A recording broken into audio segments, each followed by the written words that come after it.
ताज्या बातम्या विचार नव्हे त्यासाठी सचोटी न्यूज चॅनल बघायलाच हवे।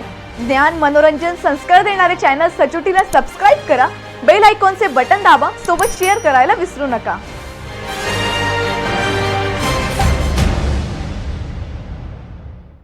शालार्थ आयडी घोटाळ्यात नाशिक गुन्हा अन्वेषण विभागाने गुन्हा क्रमांक 216 मध्ये काल धुळ्यातून जळगावचे माजी शिक्षण अधिकारी शशिकांत हिंगोणेकर यांना अटक केली आहे।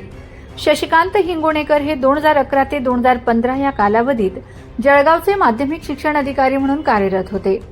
हिंगोणेकर यांनी आपल्या पदाचा दुरुपयोग करून संस्थाचालक दलाल यांच्याकडून लाखो रुपये घेऊन बनावट नियुक्तीपत्र व बँक डेटेड मान्यता दिलेली आहे। त्यामुळे बोगस शालार्थ आयडी काढण्यात आले। काही हरामखोर दलालांनी व शरद शिंदे, डीडी पाटील सारख्या भामट्यांनी शशिकांत हिंगोणेकर यांच्या बोगस सह्या वापरून मान्यता मिळविल्या आहेत। हिंगोणेकर यांना अटक झाल्याने जळगाव जिल्ह्यातील अनेक शिक्षण सम्राटांचे धाबे दणाणले आहेत। हिंगोणेकर यांच्या चौकशीतून जळगाव जिल्ह्यातील शिक्षण घोटाळ्याची माहिती उजेडात येणार आहे। नाशिक गुन्हा अन्वेषण विभागाचे पोलीस उपायुक्त संदीप मिटके, पीआय रामदास शेळगे व त्यांचे सहकारी या गुन्ह्याचा कसून तपास करीत आहेत।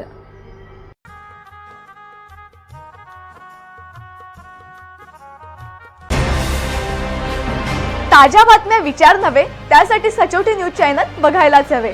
ज्ञान मनोरंजन संस्कार देणारे चॅनल सचोटीला सबस्क्राइब करा, बेल आयकॉनचे बटन दाबा, सोबत शेअर करायला विसरू नका।